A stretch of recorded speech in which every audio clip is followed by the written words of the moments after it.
What's going on, everybody? Non-spoiler review, Mission Impossible Dead Reckoning. Thanks for joining me on the show today.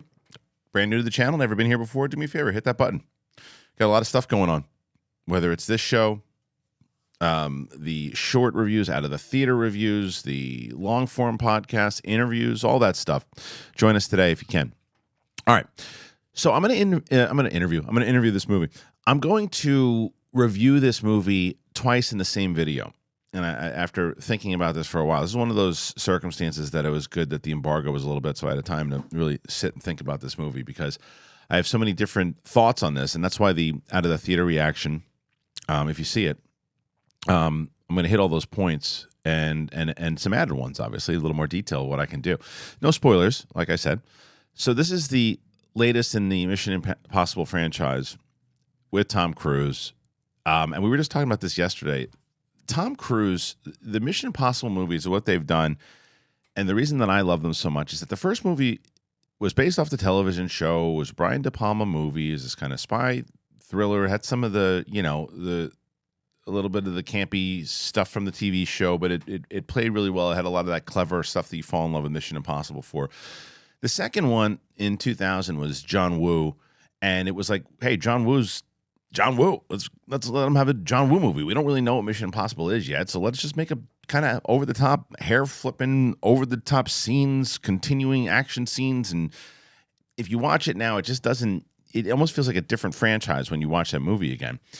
And the third one, as much as people like to rib J.J. Abrams for certain things, J.J. Abrams is essentially responsible for the push into what we have today because that franchise was almost dead. And in the third movie with Philip Seymour, the late great Philip Seymour Hoffman, and it starts to put together these clever isms that you have within the Mission Impossible franchise. And it continued on. And then the stunts also were more kind of death-defying every time you'd watch it. And it was a combination of the both, right? And it's like you look forward to these big Mission Impossible blockbuster events, but with the cleverness of the spy thriller that's in there. So all that being said, I'm going to review this kind of twice.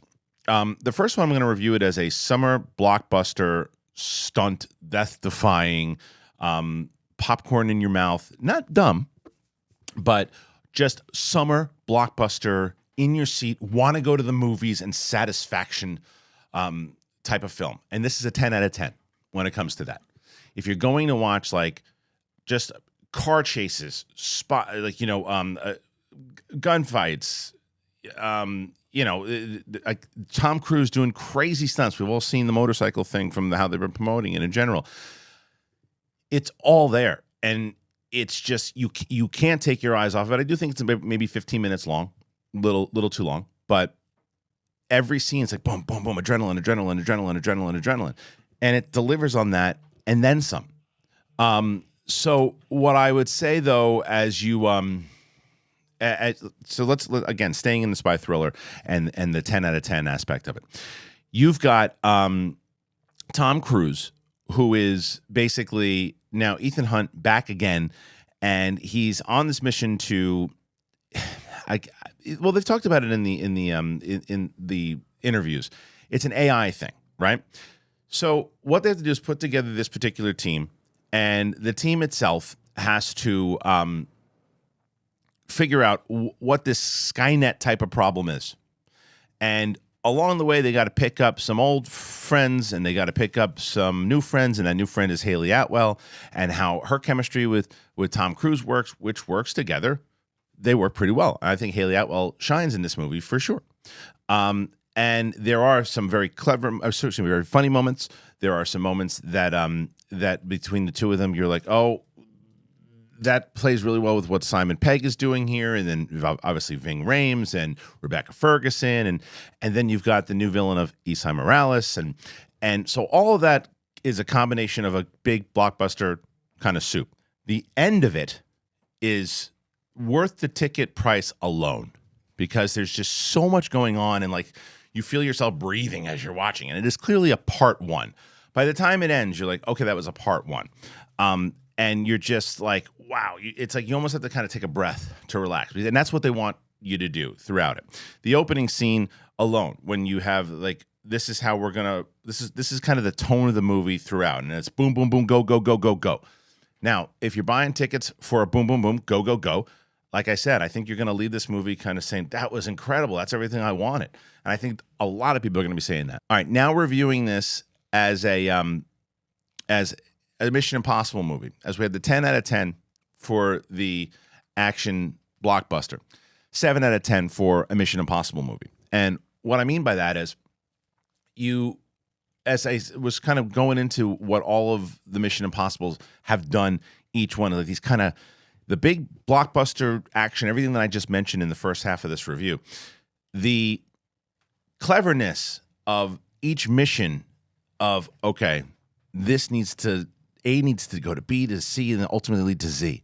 And you're like, wow, okay, how are they going to make all this work? And it's like this connectivity of all of it. And you're like, in each one, you're like, oh, well, they've got to make this mission tie to this, and that guy's got to be able to do that. And they kind of try to do that, but it's just not, and obviously all these movies you can say, well, they're all far-fetched, sure. But it didn't seem as clever. And there were a couple of times that it seemed like Ethan Hunt got duped, a couple of times that maybe he wouldn't have in the past. And, well, it's old age. All right, fine, whatever.